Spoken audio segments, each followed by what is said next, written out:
ভালোবাসাটা কখনো একজন দুজনের মধ্যে সীমাবদ্ধতা রাখা আমি পছন্দ করি না। সবচেয়ে বেশি ভালোবাসি আমার জীবনে আমি কাজ। রোজার মাসে জঙ্গলি যাচ্ছে, ওখানে একটা ক্যামিও থাকছে। কোনটা আসল সাংবাদিকতা, কোনটা নকল সাংবাদিকতার একটা এক্সক্লুসিভ কাপড় পরতে পেরেছি। এটা তো আমার কাছে মনে হয় প্রতিটা দিনই আমরা যাকে ভালোবাসি, আমাদের কাছে প্রতিটা দিনই ভালোবাসা দিবস হতে পারে।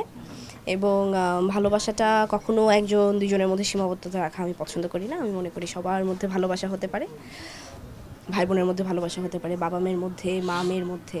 সো ভালোবাসা দিবস আসলে সবার জন্য, কোনো স্পেসিফিক মানুষের জন্য না। কাজ করে উদযাপন করছি এবং আমার মনে হয় সবচেয়ে বেশি ভালোবাসি আমার জীবনে আমি কাজ, আমার ক্যারিয়ার, আমি সেটা করেই কাটাচ্ছি। সো আমার মনে হয় এটার থেকে আমার জন্য বেটার ভালোবাসা দিবস হতে পারে না। সামনে ঈদ যেহেতু, সো রোজাতে কাজ একটু কমই হয় এবং যেহেতু রোজার মাসে আমরা কাজটা একটু কমই করি। ফিল্মের কাজ হয়তো বা রোজার পরে শুরু করছি এবং রোজার মাসে জঙ্গলি যাচ্ছে, ওখানে একটা ক্যামিও থাকছে। এই তো, আর কিছু ওটিটির কাজ হাতে নিচ্ছি, দেখা যাক ওগুলো কবে শুরু করা যায়। আমার বঙ্গতে রিলিজ হয়েছিল প্রিয় প্রাক্তন 8 তারিখে। ওইটাও ভালোবাসা দিবস উপলক্ষেই ছিল। ওইটাতে আমার কোয়ার্টিস্ট ছিল সুদীপ কুমার দীপ এবং 12 তারিখে আমার জঙ্গলির গানটা এসেছে জনম জনম। ওইটাও ভালোবাসা দিবস উপলক্ষেই আমরা ছেড়েছি, যেটা কিনা ভয়েস দিয়েছে তাহসান ভাইয়া এবং আতিয়া আনিশা। সো হ্যাঁ, এই তো পরপর এই দুটোই আসলে আসলো। এখন আমি 3rd ইয়ারে আছি, মিডিয়া স্টাডিজ অ্যান্ড জার্নালিজম নিয়ে পড়ছি ইউল্যাবে।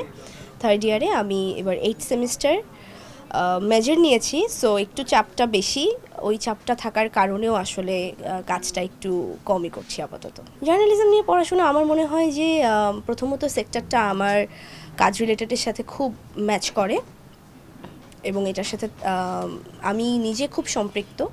সো এই জায়গাটা আমার মনে হয়েছে আমি পড়লে আমার জন্যও ভালো এবং ভবিষ্যতে হয়তো বা ভালো কিছু করা যাবে।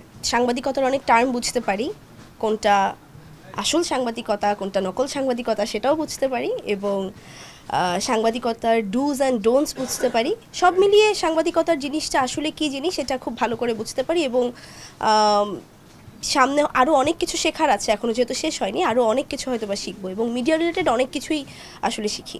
না, আমি সাংবাদিক হই তারপরে দিব, তার আগে না। আগে যদি কোনো দিন সাংবাদিক হই তারপরেই ব্যাখ্যা দিব, তার আগে না। এখন নায়িকা, এখন নায়িকার ব্যাখ্যা শুধু। অনেক ভালো লাগছে। পশার লাইফস্টাইলে আসলাম, আজকে তাদের গ্র্যান্ড ওপেনিং এবং আমি নিজেও পশার লাইফস্টাইলের একটা শাড়ি পরে আছি।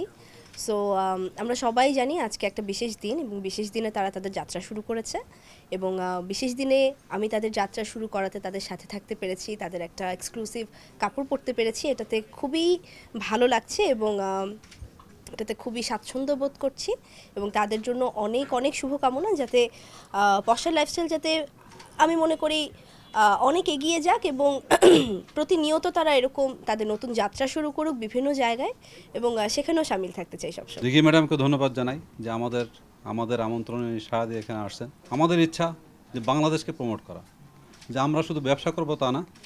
আমি তখনও বলছি, এখনও বলছি যে আমরা যাচ্ছি বাংলাদেশের মানুষকে এমন কিছু পরাবো সস্তায়, যে মানুষ বিদেশ থেকে যেটা 1 লাখ টাকা কিন্তু আমরা এটা 20,000 টাকা দেবো।